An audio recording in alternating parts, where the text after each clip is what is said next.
Hello बच्चों and welcome to all in my channel. आज हम लोग देखने वाले हैं कि one shot video on the polymer chapters. तो पॉलीमर्स चैप्टर एक one of the important chapter है और आज हम लोग उसका एक वन शॉट वीडियो लेकर के आए जिसके अंदर पूरा पॉलीमर हम लोग कवर करने वाले हैं। तो सबसे पहले देखते हैं क्लासिफिकेशन। ऐसे आपको पता है कि आपके सराउंडिंग में चारों तरफ पॉलीमर्स है।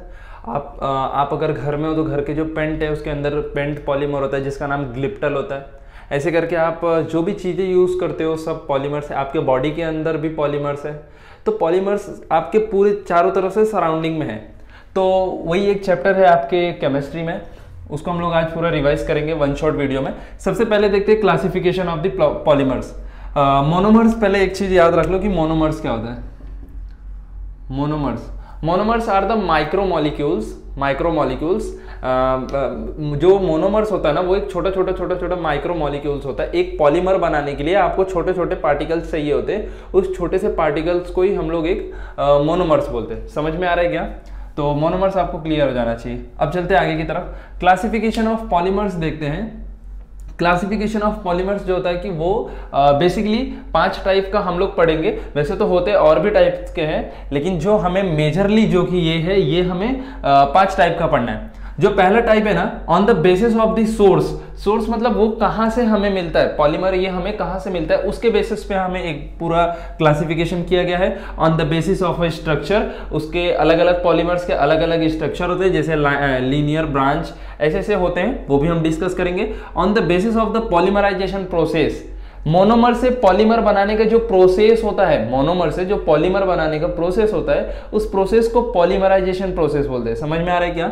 उस प्रोसेस को पॉलीमराइजेशन प्रोसेस बोलते हैं और 2-3 तरीके के वो प्रोसेस होते हैं, वो भी हम देखेंगे। और based on the molecular forces, अब एक पॉलीमर जो होता है ना वो एक्चुअली कार्बन के बीच के चैन्स होते हैं। अब उसके बीच में जो फोर्सेस लगते हैं उस फोर्सेस के बारे में पढ़ेंगे। इलास्टोमर, फाइबर, थर्मोसेटिंग और थर्मोप्लास्टिक्स। अभी और एक लास्ट में जो क्लासिफिकेशन किया हुआ है वो है based on the types of a monomer are used. मैंने क्या बोला, आप ये चीज याद रखो कि हमें कहां से कहां चलना है। मोनोमर्स से हमें कहां पे चलना है? पॉलीमर्स की तरफ में। और इस प्रोसेस को क्या बोलते हैं? पॉलीमराइजेशन प्रोसेस बोलते हैं। समझ में आ रहा है क्या? अब चलते देखते हैं कि on the basis of source के बारे में अगर मैं बात करूं तो हमें सबसे पहले आता है नेचुरल पॉलीमर। देखो नेचुरल पॉलीमर्स को भी 2 तरीके से डिवाइड किया जाता है। नेचुरल पॉलीमर्स को, इसको हम लोग बोल सकते हैं कि एनिमल्स एंड प्लांट, 2 तरीके से डिवाइड किया जाता है। देखो the polymer which is obtain from the nature that is known as a natural polymer. जो हमें नेचर से मिलता है डायरेक्टली, हम उसको क्या बोल सकते हैं? नेचुरल पॉलीमर्स बोल सकते हैं। अब नेचुरल पॉलीमर्स में 2 टाइप के होते हैं, एक होता है प्लांट पॉलीमर और एक होता है एनिमल पॉलीमर। अब प्लांट पॉलीमर क्या होता है कि जो हमें डायरेक्टली प्लांट से मिले। प्लांट से देखो एक लेटेक्स करके प्लांट होता है जिससे हमें क्या मिलता है? रबड़ मिलता है। ये जो लेटेक्स शब्द है ना, इस चीज को आप याद रखो क्योंकि काफी बार एमसीक्यूज में आपसे पूछा जाएगा कि रबड़ is obtain from which plant, तो आपको बोलना पड़ेगा कि लेटेक्स। समझ में आ रहा है क्या? हमें कॉटन जो होता है ना, कॉटन उसका भी एक प्लांट होता है। समझ में आ रहा है? कॉटन एक प्लांट पॉलीमर है। लैनिन हो गया, लैनिन भी एक तरीके का कॉटन का टाइप है। समझ में आ रहा है? बोलते हैं ना लैनिन का कपड़ा है, तो वो जो लैनिन जो वर्ड है ना ये भी एक तरीके का पॉलीमर है। और किस कैटेगरी में आता है? वो नेचुरल पॉलीमर के प्लांट पॉलीमर में आता है। अब एनिमल पॉलीमर के बारे में बात करेंगे तो जैसे सिल्क वॉर्म आपने देखा है, सिल्क वॉर्म से हमें सिल्क मिलता है और सिल्क के क्या बनते हैं? कपड़े बनते हैं। तो वो किस कैटेगरी में आ गए? एनिमल पॉलीमर में। तो एनिमल पॉलीमर का एग्जाम्पल क्या हो गया? एनिमल पॉलीमर का एग्जाम्पल हो गया सिल्क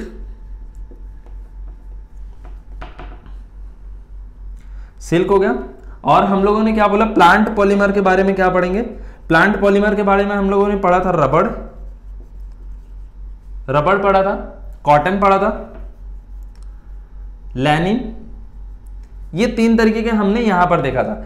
इसमें एक सिल्क होता है और एक होता है वूल मतलब जो सिप होता है ना, सिप जिसके ऊपर बाल रहते हैं उसको भी निकाला जाता है। उसके ऊपर के हेयर्स को निकाल करके हमारे कपड़े बनते हैं। तो यहां पर एनिमल वाले में एक और लिख लो, वूल भी आ जाएगा। समझ में आ रहा है? इसके एग्जाम्पल से याद रखना क्योंकि हर बार एमएसटी सीटी वाले ना एग्जाम्पल से ही खेलेंगे। आपको पूछ लेंगे कि सिल्क क्या है, नेचुरल पॉलीमर में, सिंथेटिक में है, सेमी सिंथेटिक में, तो आपको पता होना चाहिए कि नेचुरल के अंदर ही ये पूरे आने वाले हैं। समझ में आ रहा है? ये इतना चीज आप नोट डाउन कर लीजिए। चलते हैं आगे की तरफ में। सेमी सिंथेटिक पॉलीमर क्या होता है? देखो सेमी सिंथेटिक जो पॉलीमर है ना, सेमी सिंथेटिक पॉलीमर के अगर बारे में बात करेंगे तो ये जो नेचुरल से पॉलीमर होता है, नेचुरल पॉलीमर होता है, उसी का एक डिराइव्ड फॉर्म है, नेचुरल पॉलीमर का ही एक डिराइव्ड फॉर्म है। द प्रॉपर्टीज, इसके बारे में इसका जो डेफिनेशन है बोलते हैं सेमी सिंथेटिक पॉलीमर का, the properties of semi synthetic polymer, the properties of the natural polymer is modified by some chemical treatment. हम थोड़ा बहुत इसके प्रॉपर्टीज को, मतलब किसके, नेचुरल पॉलीमर्स जो होते हैं ना, जो नेचर से मिलते हैं, हम थोड़ी बहुत उसके प्रॉपर्टीज में चेंज कर सकते हैं। मतलब जैसे उसको टेंसाइल स्ट्रेंथ प्रोवाइड कर सकते हैं, समझ में आ रहा है। थोड़े से अगर आप मॉडिफिकेशन से करने के बाद में वो आपके यूज में आ रहे हैं तो वो कहां पे आ जाते हैं, सेमी सिंथेटिक पॉलीमर में आ जाते हैं। कहां पे आ जाते हैं, सेमी सिंथेटिक पॉलीमर्स में आ जाते हैं। अब उसका एग्जांपल होता है क्यूपरा अमोनिया सिल्ट। क्या होता है इसका एग्जांपल, क्यूपरा अमोनिया सिल्ट।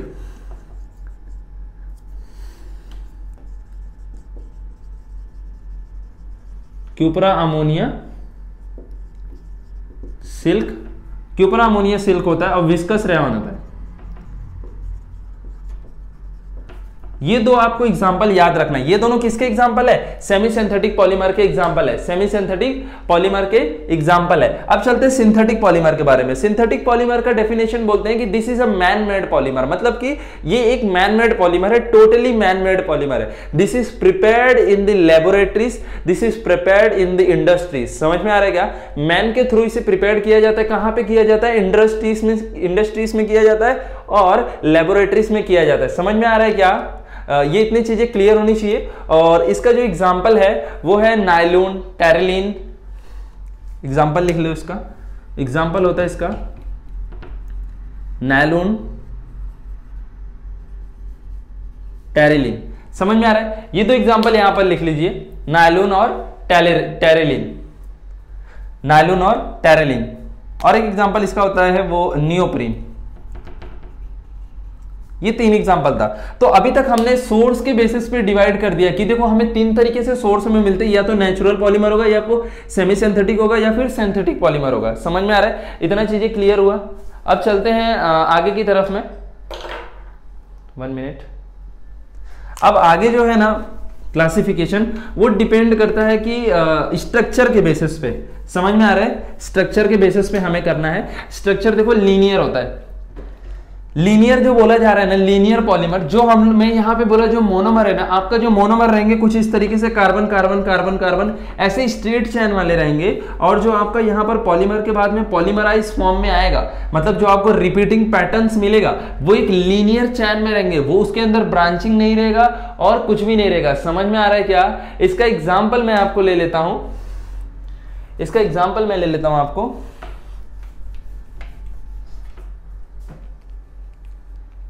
इसका एग्जाम्पल है,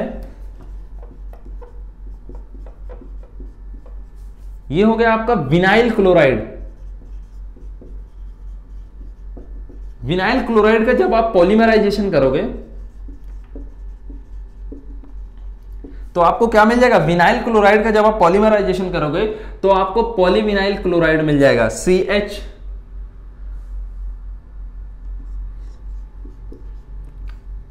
ये अपने को रिपीटिंग पैटर्न्स यहां पर मिलेगा, 1 2 3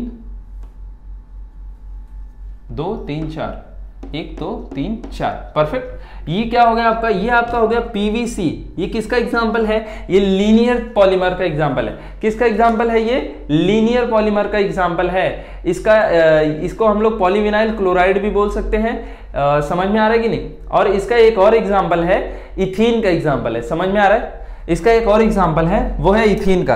इथीन से क्या बनेगा, पॉलीथीन बनेगा। जो आपका मोनोमर है उसके आगे आपको सिर्फ क्या लगाना है, पॉली लगाना है। समझ में आ रहा है, तो वो आपका क्या बन जाएगा, पॉलीमर बन जाएगा।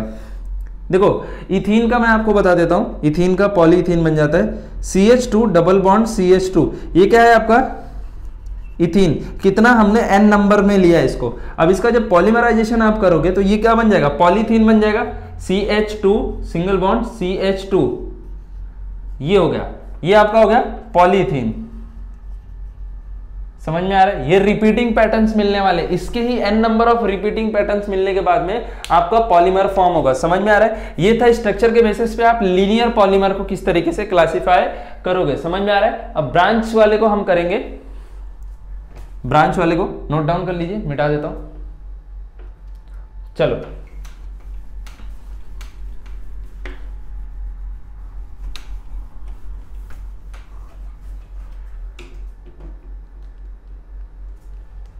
अब इसका हम लोग जो ब्रांच पॉलीमर होता है, मतलब कि उसके अंदर जो पॉलीमर होता है उसका एग्जांपल लेकर के मैं आपको बताता हूं।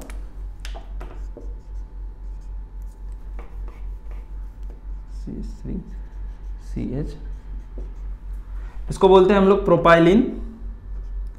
प्रोपाइलिन का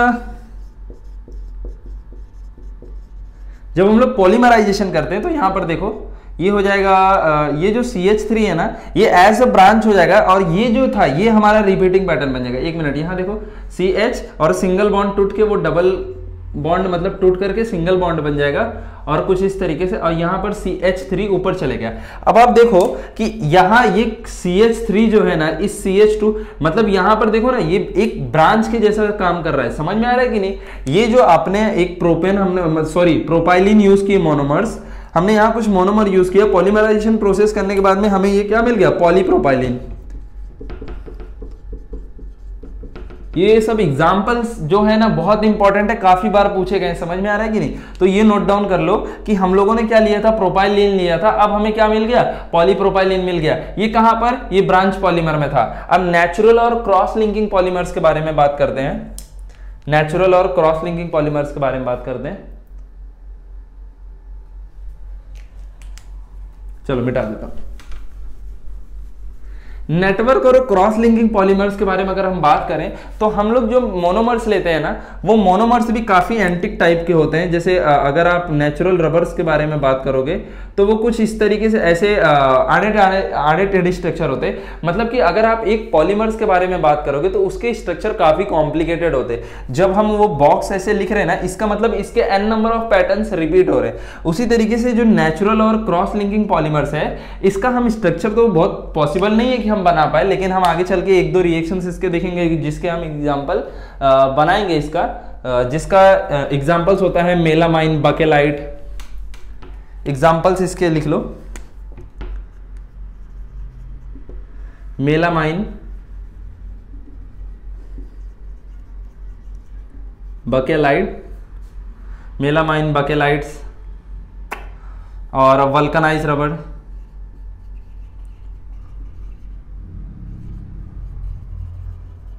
समझ में आ रहा है? ये इतने एग्जांपल थे नेटवर्क और क्रॉस लिंकिंग पॉलीमर्स के। ये इतने टाइप के हो गए। ऑन द बेसिस ऑफ हमने सोर्स कर दिया, on the basis of a polymer इसके प्रोसेस के थ्रू भी कर दिया, स्ट्रक्चर के थ्रू। अब बात करते हैं पॉलीमराइजेशन प्रोसेस के बारे में। पॉलीमराइजेशन प्रोसेस के बारे में समझ में आ रहा है? पॉलीमराइजेशन प्रोसेस के बारे में अगर हम लोग बात करेंगे तो एडिशनल पॉलीमर्स के बारे में सबसे पहले हम बात करेंगे।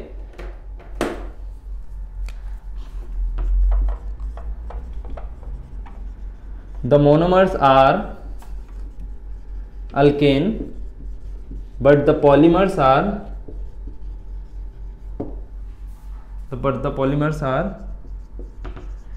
chain growth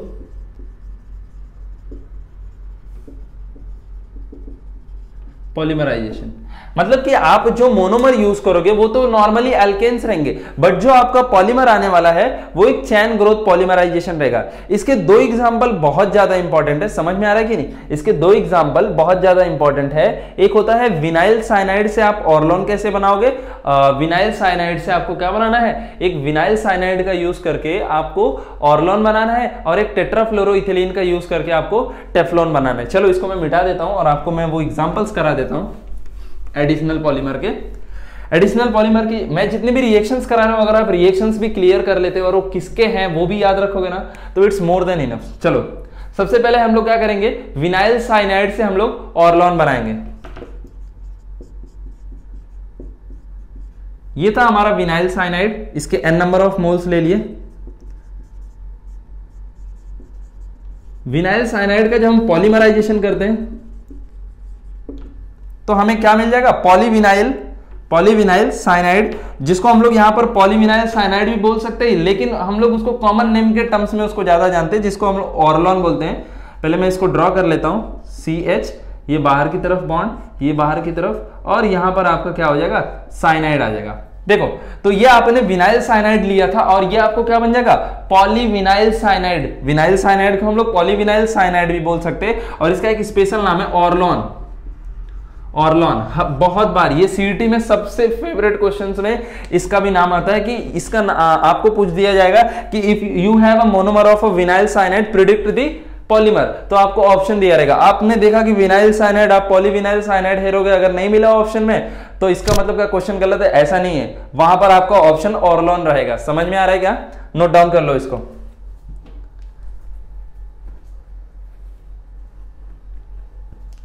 चलो, इसका जो दूसरा एग्जाम्पल है वो है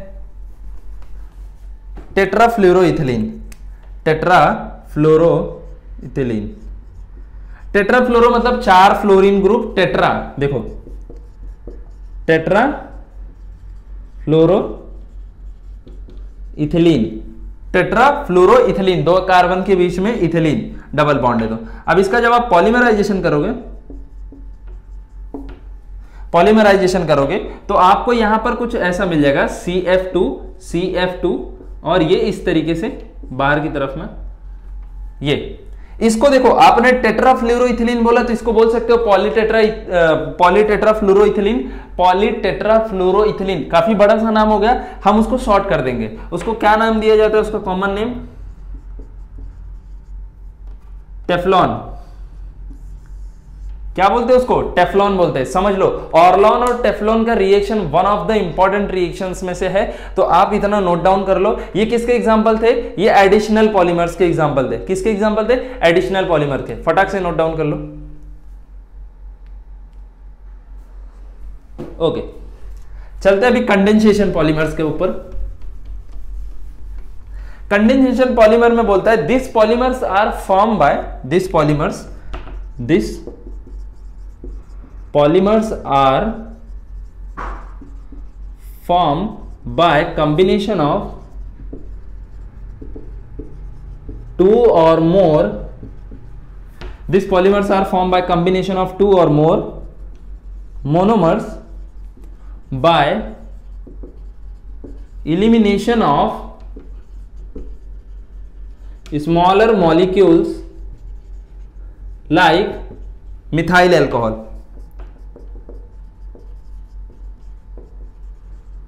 और वाटर।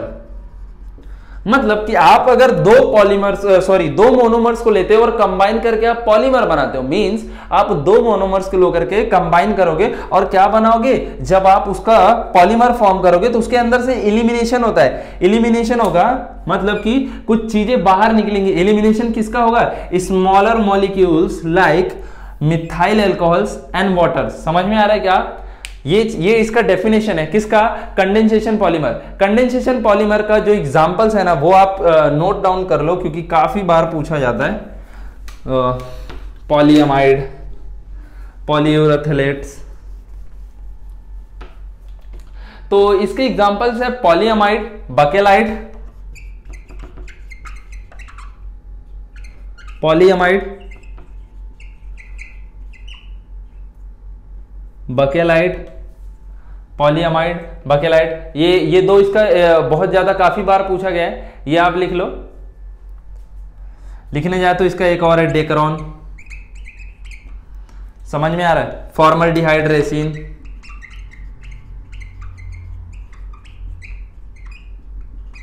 फॉर्मल्डिहाइड रेसिन्स, ये सब आप इसके एग्जांपल्स नोट डाउन कर लो। क्योंकि मैंने आपको पहले ही बता दिया कि आपको सीईटी में सबसे ज्यादा क्वेश्चंस पूछे जाएंगे इसके एग्जांपल्स के ऊपर। समझ में आ रहा है क्या? डेक्रॉन्स, प्रोटीन्स भी होते हैं, प्रोटीन्स। तो इतना क्लियर हो गया क्या? चलो इसको रफ कर देते हैं। अब चलते हैं रिंग ओपनिंग पॉलीमराइजेशन में। रिंग ओपनिंग, अभी हम लोग ये जितने भी लिख रहे हैं ना, इसका आगे चल के रिएक्शंस भी देखेंगे क्या है। और बकेलाइट का तो सबसे पहले देखेंगे, क्योंकि काफी बार क्वेश्चन आ चुका है, आपके बोर्ड में भी आता है और वहां पर भी पूछता है। तो चलो, रिंग ओपनिंग पॉलीमराइजेशन का मैं पहले एक एग्जांपल ले लेता हूं, फिर उसके बाद आपको कराता हूं। रिंग ओपनिंग पॉलीमराइजेशन का जो एग्जांपल है वो है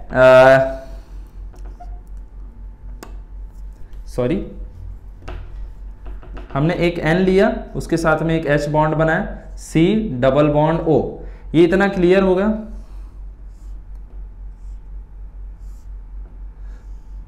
if you literally got any knowledge through this my video, like कर दो। तब तक मैं इसका स्ट्रक्चर बना लेता हूँ। पॉलीमराइजेशन करने के बाद में ये क्या बन जाता है, NH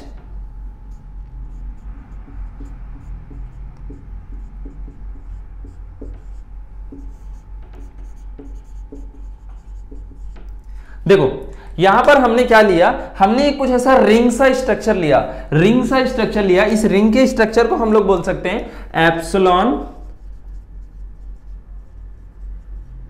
epsilon caprolactam. Epsilon caprolactam में आप देखो एक कार्बन, मतलब यहां पर एक कार्बन, दो कार्बन, 3 4 5 एंड 6 कार्बन थे, सॉरी यहां पर 5 आएगा। इस हिसाब से भी आप अपना जजमेंट कर सकते हो। देखो आपके पास 1 2 3 4 5 कार्बन थे, मतलब 5 CH2 थे। अब बॉन्ड यहां से टूट रहा है, बॉन्ड यहां से टूट रहा है। आप एक चीज ये भी ध्यान दे दो कि इसको हम लोग अमाइड लिंकेज बोलते हैं। क्या बोलते हैं, इसको अमाइड लिंकेज बोलते हैं। जब NH के बीच में और C डबल बॉन्ड O के बीच में बॉन्ड रहता है, तब आप बोल सकते हो कि हाँ ये अमाइड लिंकेज है। और ये एप्सिलॉन कैप्रोलैक्टम एक तरीके का मोनोमर होता है। कहां पर यूज करते हैं, नाइलॉन 6 बनाने के लिए यूज करते हैं, नाइलॉन 6 बनाने के लिए यूज करते हैं। अब सर ये 6 क्या है, 6 एक्चुअल में डिनोट करता है आप कितने कार्बन है इसके अंदर। देखो 5 यहां पे कार्बन आ गया, एक कार्बन यहां पर, 6 carbon, nylon with 6 carbon, nylon with 6 carbon का ये जो पूरा ये वन ऑफ द इंपॉर्टेंट है। मैं पहले बता रहा हूं, काफी बार CET में ये क्वेश्चंस पूछे जा चुके हुए कि एप्सिलॉन कैप्रोलैक्टम का आप ये बताओ कि उसका पॉलीमर क्या होगा। तो उसका पॉलीमर क्या है, नाइलॉन 6, या फिर नाइलॉन 6 का मोनोमर क्या होगा। काफी बार पूछा गया, आपको रिवर्स क्वेश्चन काफी बार यहां पूछा जाएगा, नाइलॉन 6 का क्या होगा मोनोमर, तो आपको बताना लगेगा कि एप्सिलॉन कैप्रोलैक्टम। तो ये था अपना classification on the basis of the polymerization process. Okay, अब बात करेंगे हम लोग की based on the molecular forces. Molecular forces के बारे में अगर मैं बात करूं, मॉलिक्यूलर फोर्सेस के बारे में अगर मैं बात करूं, तो सबसे पहले आता है इलास्टोमर, फाइबर, थर्मोप्लास्टिक और थर्मोसेटिंग्स। इलास्टोमर क्या होता है, इलास्टोमर के बारे में क्या पढ़े, when the polymer chain is stretch, when the polymer is stretched, for example ये एक पॉलीमर है, प्लास्टिक पॉलीमर है, अगर मैं इसको स्ट्रेच कर रहा हूं, मतलब खींच रहा हूं, तो इसके अंदर के जो छोटे छोटे पॉलीमर्स हैं, मतलब छोटे छोटे इसके अंदर के जो पार्टिकल्स है, जिसको आप बोल सकते हो कि मोनोमर्स भी बोल सकते हो, बट मोनोमर्स सब बहुत छोटे होते हैं, बहुत छोटे। समझ में आ रहा है क्या। तो जब अगर मैं एक पॉलीमर को स्ट्रेच कर रहा हूं, तो उसके अंदर जो पॉलीमर्स के चैन है, मतलब कि ये कुछ ऐसे स्मॉल पार्टिकल्स को मिला करके ये अपना मार्कर बना हुआ है। समझ में आ रहा है कि नहीं। अगर मैं इस मार्कर को खींचूं, मतलब कि मैं इसके अंदर क्या अप्लाई कर रहा हूं, स्ट्रेस अप्लाई कर रहा हूं। अगर मैं स्ट्रेच अप्लाई करता हूं, when we stretch the polymer, then the polymer chain is also stretch, मतलब ये चैन भी स्ट्रेच होगा। लेकिन अगर मैं छोड़ता हूं इसको, फॉर एग्जांपल अगर आप एग्जांपल ले लो तो रबड़ में क्या करते हो, रबड़ एक पॉलीमर है। अगर आप रबड़ को इस तरीके से खींचो तो क्या होगा, उसके जो पार्टिकल्स रहेंगे वो स्ट्रेच होंगे। लेकिन अगर आप छोड़ दो तो वो क्या करते हैं, वो वापस से अपने जगह पे आ जाते हैं। समझ में आ रहा है, उसके अंदर डिफॉर्मेशन नहीं होता है, वो वापस से अपने जगह पे रिगेन कर लेते हैं अपनी प्रॉपर्टीज। तो वो जो प्रॉपर्टी है उसका रिगेन करने का, उसी चीज को हम लोग इलास्टोमर्स भी बोलते हैं, उस प्रॉपर्टी को हम लोग इलास्टोमर बोलते हैं। समझ में आ रहा है क्या, इलास्टोमर आपको क्लियर हुआ क्या। चलो, सो टिल नाउ हमने इलास्टोमर खत्म कर दिया था। अभी फाइबर, थर्मोप्लास्टिक्स और थर्मोसेटिंग्स और होमोपॉलीमर और कोपॉलीमर्स, ये सब चीजें हमको देखना है। तो फाइबर्स क्या होता है, देखो फाइबर्स जो होता है ना, वो एक बहुत, उसके बीच में जो हम फोर्सेस के बारे में बात कर रहे हैं, मॉलिक्यूलर फोर्सेस, वो बहुत ज्यादा होता है due to the presence of a hydrogen bonding. Actual में अगर जहां पर भी हाइड्रोजन बॉन्डिंग आ जाता है, वहां पर फोर्स ऑफ अट्रैक्शन बहुत ज्यादा हो जाता है। समझ में आ रहा है, इंटरमॉलिक्यूलर फोर्स, मतलब दो मॉलिक्यूल्स के बीच का जो फोर्स होता है बहुत ज्यादा हो जाता है। देखो strong intermolecular force due to the presence of a hydrogen bonding, hydrogen bonding की प्रेजेंट की वजह से होता है। And it is use in the textile industries. Textile industry ये इसलिए यूज किया करता है इसको, क्योंकि उसको एक स्ट्रॉन्ग रोप बनाना है, टायर्स बनाना है। टायर स्ट्रॉन्ग होना चाहिए ना, उसके एक एक पार्टिकल्स के बीच में स्ट्रॉन्ग इंटरमॉलिक्यूलर फोर्स होना चाहिए। That's why the fibres, the textile industry are used to make the this kind of a polymers. अभी इसके एग्जांपल्स है नायलॉन और टेरेलिन। नायलॉन्स मतलब जो हमने अभी 2 मिनट पहले एप्सिलॉन कैप्रोलैक्टम का एग्जांपल मोनोमर लिया था, उसको पॉलीमर क्या बना था, नायलॉन 6 बना था। वो एक किसका एग्जांपल हो सकता है, फाइबर का एग्जांपल हो सकता है, समझ में आ रहा है। और टेरेलिन भी इसका एक एग्जांपल है। तो ये था इतना फाइबर का पार्ट। अब चलते हैं थर्मोप्लास्टिक पॉलीमर के बारे में। थर्मोप्लास्टिक पॉलीमर क्या होता है, देखो जो थर्मोप्लास्टिक पॉलीमर होता है ना, उसका जो प्रॉपर्टी होता है, मतलब जैसे ये था, इसको स्ट्रेच करो, ये वापस से रिगेन कर लेता है अपनी प्रॉपर्टी। फाइबर के बारे में बात करते हैं तो बोल सकते हैं कि ये बहुत स्ट्रांग होता है, इसके बीच में बहुत इंटरमोलिकुलर फोर्स ऑफ अट्रैक्शंस होते हैं। तो what about this thermoplastic polymer. Thermoplastic polymers के बीच में क्या होता है, उसकी प्रॉपर्टीज के बारे में डिस्कस करते हैं। थर्मोप्लास्टिक पॉलीमर जो होता है ना, उसका जो प्रॉपर्टी होता है वो इलास्टोमर और फाइबर के बीच में करता है, मतलब इसके बीच में वेराई करता है। कैसे बीच में पता चला, क्योंकि ये सॉफ्ट है और ये हार्ड है, ये सॉफ्ट है और ये हार्ड है। अब थर्मोप्लास्टिक पॉलीमर को जब आप हीट करोगे, मतलब हीट करोगे तो वो क्या हो जाता है, सॉफ्ट हो जाता है। बट अगर उसको कूल करोगे तो वो हार्ड हो जाता है। इसका एग्जांपल होता है पीवीसी। अगर आप पीवीसी की, आपके घर पे पॉलीथीन है, आप पॉलीथीन के ऊपर जब माचिस मारोगे तो देखो ना, उसका स्ट्रक्चर बहुत छोटा हो जाता है और वो एक लिक्विड फॉर्म में आ जाता है, समझ में आ रहा है। और उसके बाद आप उसको कोई भी शेप दे सकते हो, वो सॉफ्ट हो जाता है। वो हार्ड था पहले, अब सॉफ्ट हो गया, समझ में आ रहा है क्या। ये चीज समझ में आना चाहिए। On heating it become soft and on cool it become hard, ये चीज समझ में आना चाहिए। और देखो, अगर वो हीट करने पे सॉफ्ट हो रहा है और उसको वापस से कूल कर दो तो वो हार्ड हो जा रहा है, तो जब वो हीट करके मैं उसको सॉफ्ट करूंगा तो मैं क्या करूंगा, उससे कोई और भी चीजें बना सकता हूं। पहले मैंने पॉलीथीन बनाया था, अब मुझे एक प्लेन सीट बनाना है तो मैं वो भी बना सकता हूं उसको हीट करके। तो मतलब क्या है कि ये रिसाइकल भी है और रिमोल्डेड भी है। हम इसको रिसाइकल कर सकते हैं और रिमोल्ड भी कर सकते हैं, समझ में आ रहा है क्या। किसको, थर्मोप्लास्टिक पॉलीमर को।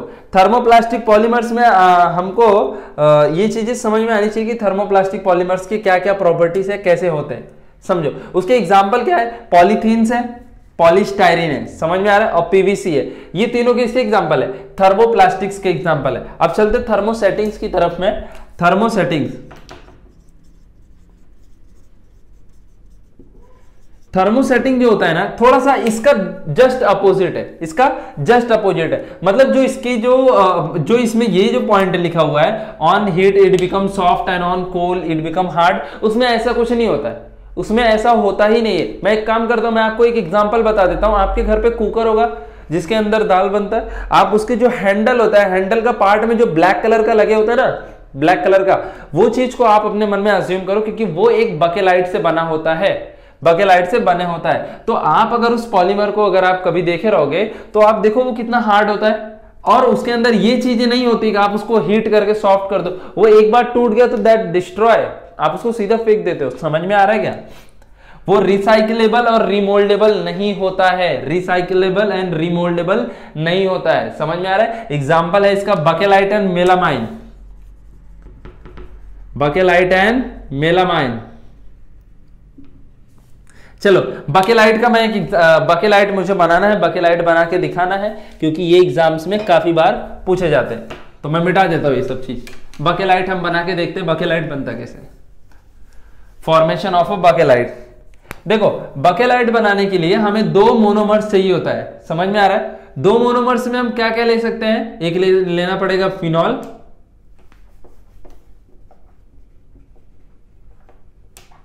Plus formaldehyde. Phenol plus formaldehyde gives the novolac, and novolac on after polymerization it gives bakelite. चलिए इसका स्ट्रक्चर बना के देखते हैं। फिनॉल्स मतलब अपना ये वाला स्ट्रक्चर हो गया, ये हो गया अपना फिनॉल, ये था अपना फिनॉल का स्ट्रक्चर। अब मैं फॉर्मल्डिहाइड के बारे में बात करूं तो HC डबल बॉन्ड OH, समझ में आ रहा है, HC डबल बॉन्ड OH, ये फॉर्मल्डिहाइड हो गया। अब अगर मैं इसके आगे बात करूं तो देखो ये N नंबर्स में रहेंगे, ये भी N नंबर्स में रहेगा, समझ में आ रहा है। आगे जब मैं नोवालैक के बारे में बात करूं तो नोवालैक का स्ट्रक्चर कुछ इस तरीके से होगा, बेंजीन रिंग, बेंजीन रिंग।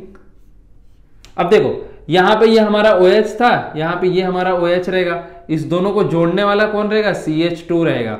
यहां पर CH2 से आगे हम इस चेन को बढ़ा सकते हैं, देखो। और नीचे भी हम इसको बढ़ा सकते हैं। समझ में आ रहा है कि नहीं? तो ये किसका स्ट्रक्चर था? नोवालैक का। अब सर ये नोवालैक क्या, हमको तो बकेलाइट बनाना है। हाँ, तो अब इसके बाद एक और प्रोसेस होगा पॉलीमराइजेशन। जब नोवालैक का पॉलीमराइजेशन होता है तब जाकर के क्या बनता है? बकेलाइट बनता है। देखो बकेलाइट का स्ट्रक्चर कुछ इस तरीके से रहेगा, बेंजीन रिंग,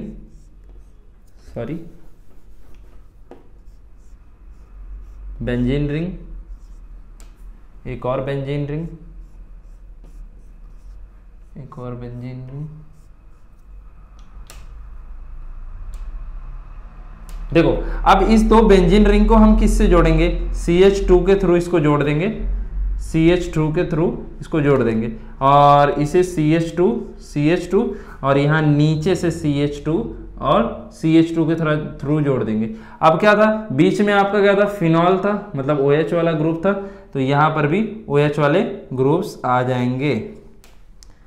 और उसके बाद यहाँ से CH2, यहाँ पे CH2, यहाँ पे CH2, यहाँ पे CH2। ये ओवरऑल जो आपका भी जो स्ट्रक्चर बन के आया, ये वाला स्ट्रक्चर, ये किसका स्ट्रक्चर है? ये बकेलाइट का स्ट्रक्चर है। बकेलाइट इंपॉर्टेंट चीज है, इसीलिए मैंने इसका पूरा ड्रॉ करके बनाया। देखो फिनॉल और फॉर्मल्डिहाइड का यूज किया तो क्या बन गया? नोवालैक बन गया। नोवालैक का क्या किया? एक बार वापस से उसका पॉलीमराइजेशन किया, तब हमें क्या मिला? बकेलाइट मिला। बकेलाइट के लिए हम देखो एक फिनॉल यूज किए, फिर फॉर्मल्डिहाइड की यूज किए, उसके बाद हमारा नोवालैक बनता है। नोवालैक के बाद हमारा ये बन गया क्या? बकेलाइट। इतना समझ में आया क्या? ले लो स्क्रीनशॉट ले लो। Okay, let's proceed for the चलो आगे हमें बोला गया कि हमें डिवाइड एक करना है on the basis of monomers. Monomers के बेसिस पे करना है। तो मोनोमर्स के बेसिस पे एक होता है होमोपॉलीमर और एक होता है हेट्रो बोलो या कोपॉलीमर बोलो।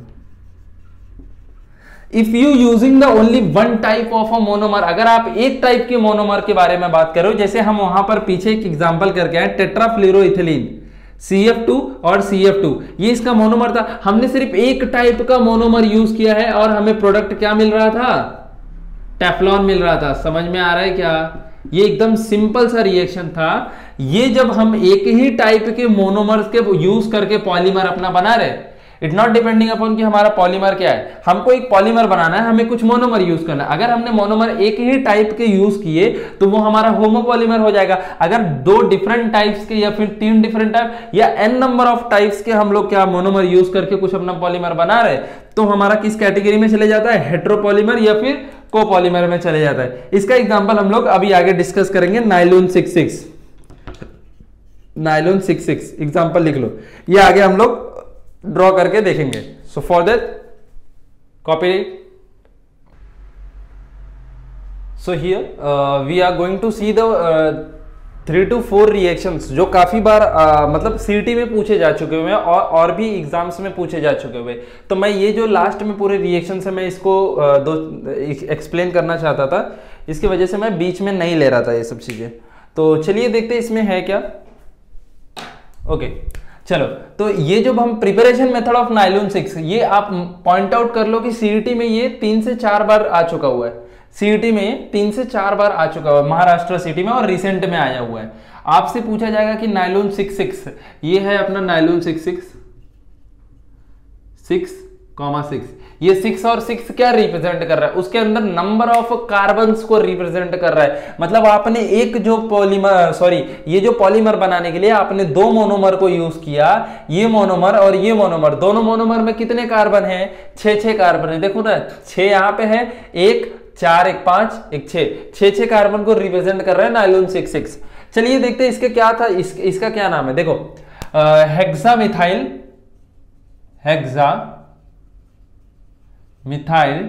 डायअमाइन, हेक्सामिथाइल डायअमाइन और एडिपिक एसिड।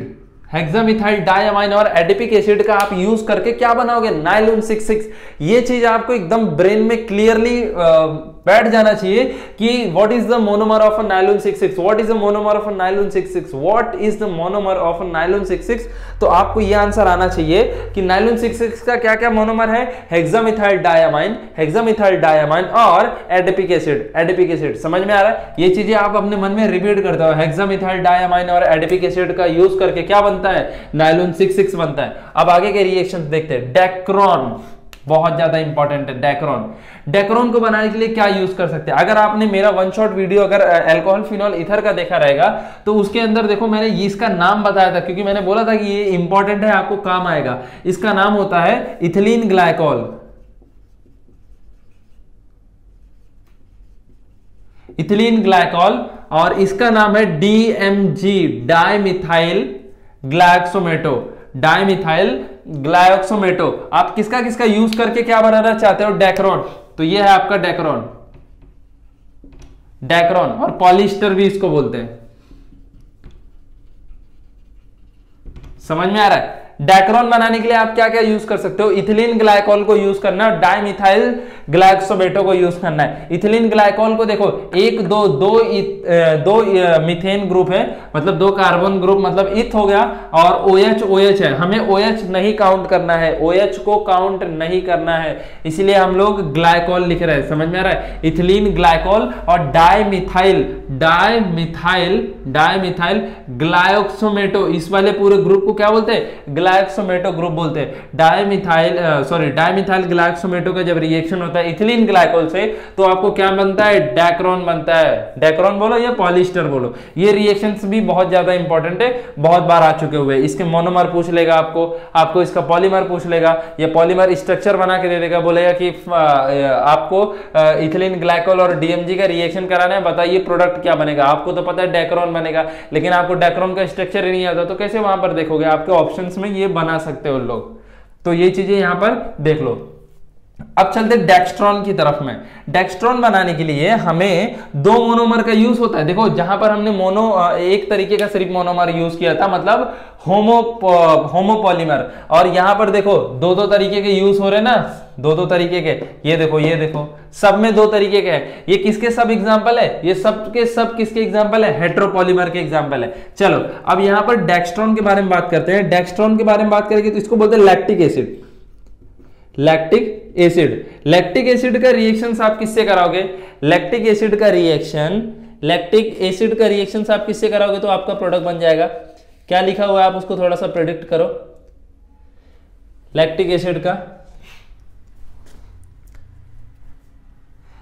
एसिड का रिएक्शन कराओगे, ये है ग्लाइकॉल। जब लैक्टिक एसिड का रिएक्शन आप ग्लाइकॉल से कराओगे तो आपको देखो यहां पर H2O का लूज हो रहा है। H2O का लूज हो रहा है मतलब कंडेंसेशन पॉलीमर का भी ये एक एग्जांपल है। समझ में आ रहा है कि नहीं? कौन सा? Dextran is an example of a what? Dextran is an example of a condensation polymer, because यहां पर H2O का लूज हो रहा है। वहां पर हमने उसका डेफिनेशन में पढ़ा था, स्मॉलर मॉलिक्यूल्स का लॉस होगा, जिसके अंदर वाटर भी हो सकता है, मिथाइल अल्कोहल भी हो सकता है। ये अपना क्या है, डेक्स्ट्रॉन है। समझ में आ रहा है? यह है अपना डेक्स्ट्रॉन बनाने का तरीका। क्या क्या मोनोमर यूज किया, लैक्टिक एसिड यूज किया और ग्लाइकॉल यूज किया। समझ में आ रहा है? अब हम लोग देखेंगे एक बार हम लोग पढ़ रहा था melamine. What is this melamine? देखते, ये है आपका मेलामाइन। जब मेलामाइन का रिएक्शन आप फॉर्मल्डिहाइड से कराओगे, फॉर्मल्डिहाइड से कराओगे, when we react with a formaldehyde mix with a formaldehyde with when we mix the formaldehyde with melamine, we get that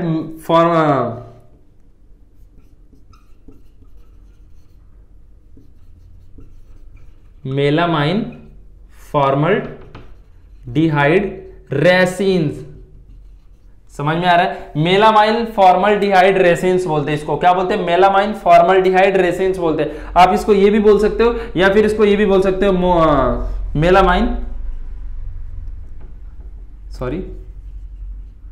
melamine polymer, ऐसा भी लिख सकते हो। समझ में आ रहा है क्या? ये इतनी चीज तुम्हारा पॉलीमर्स में अगर हो गया तो मैं आपको श्योरिटी दे सकता हूं कि हाँ आपसे क्वेश्चंस क्रैक हो जाएंगे सीईटी में। बस ये चीज है कि इतना करने के बाद एक बार आप गवर्नमेंट टेक्स्ट बुक को एक बार पढ़ लो, मतलब मैं तो बोलता हूँ हार्डली आपको ये हाफ एन आवर का पूरा लेक्चर रहेगा। उसके बाद आप थोड़े से अपने बुक पढ़ के आप एमसीक्यू सॉल्व करो, मार्वल का रिफर करो, या फिर सबसे अच्छा अगर आप मार्वल कर लिया है तब जाकर के आप एरिहेंट के बुक को हाथ लगाओ। एरिहेंट का जो MSTCT वर्जन है, अगर आपने ये 2 बुक अच्छे से कर लिया, that is more than enough for chemistry, that is more than enough. So till that इसको पूरा पढ़ लो और ये चैप्टर अपना कंप्लीट कर लो। So if you like this video, just hit the like button and share to those people who need this. Okay, thank you to all.